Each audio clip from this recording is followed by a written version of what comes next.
Boom! What's going on, y'all? It's your boy AJ. I'm back again, and this video is gonna be pretty interesting, guys. Today, I'm gonna be going down to my buddy Eduardo's shop down in Fremont, California. His shop is called Fremont Foreign Auto. He runs a diamond certified shop. They basically work on every make and model. I've seen DeLoreans, Porsche, old schools, Ferraris, everything down there. Actually, the Ferrari, the 2001 Modena, I think, or 2002 Modena that I posted on this channel is at his shop. I was just going down to say what's up to a couple friends. That's actually why I'm going down today as well. He has a couple of my buddies that work down his shop. My buddy Mur, who is just a base with electronics, so that's what he does most of the day. And he also does other, mechanical work as well. But electronically, he just works on all makes and models. I'm also going down to see my buddy Alex.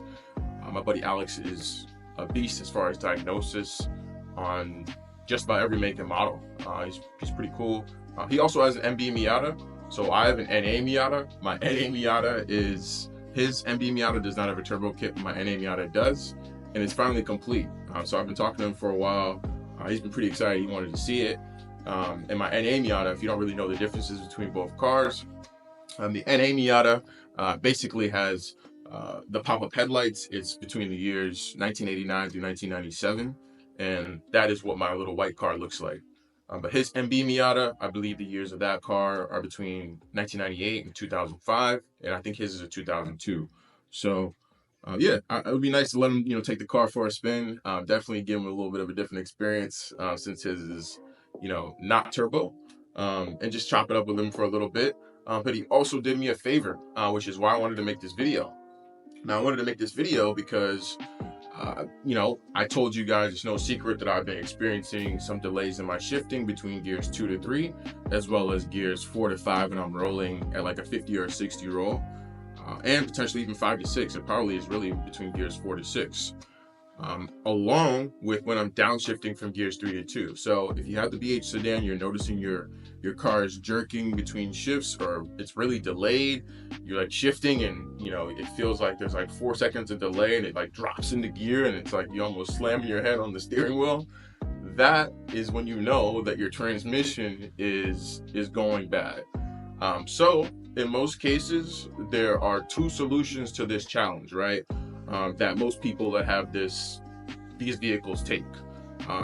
The first solution is going to be and first of all, one of these solutions is a lot more expensive than the other, I'll tell you, okay? Now, the first solution is going to be just a $200 solution, which is fixing the shift solenoids and just replacing those, right?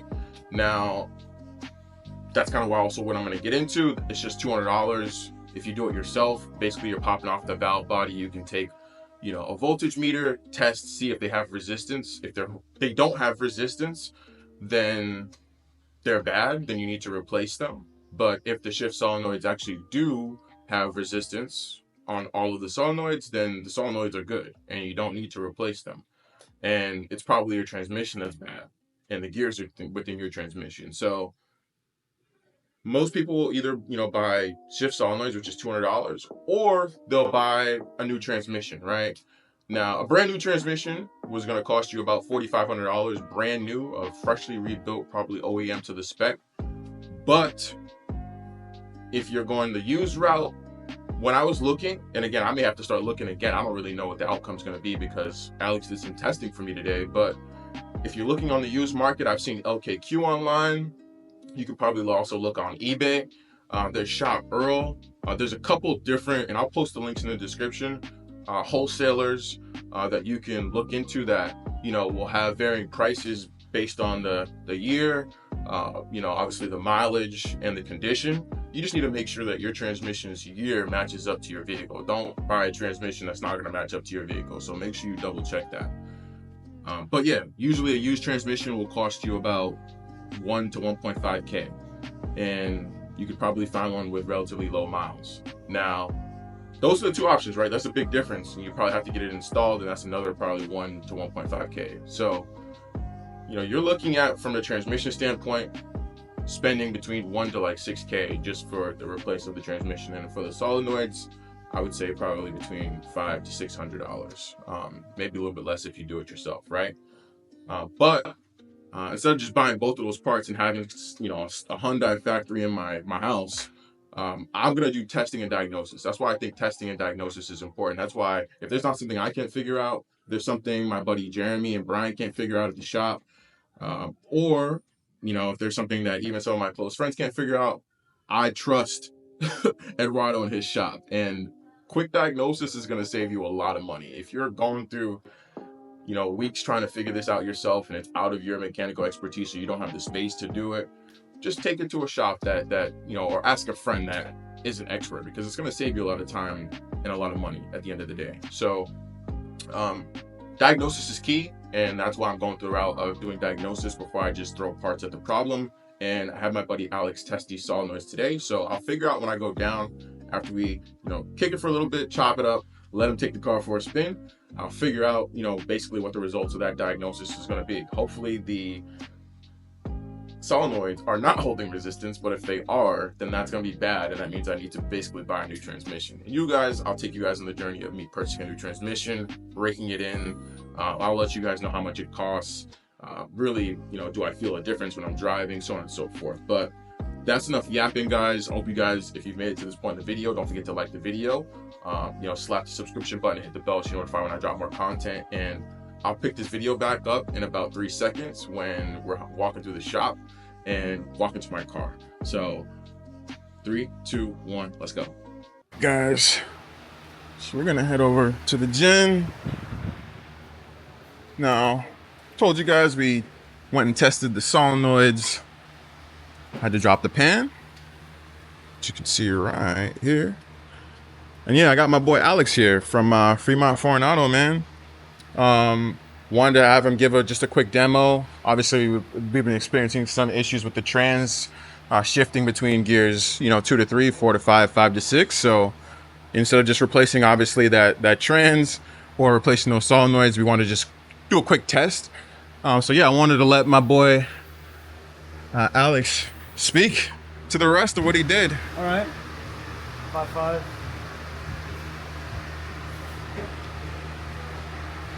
5.6. I mean, 0.1 is not going to be too bad of a variance, you know? Yep.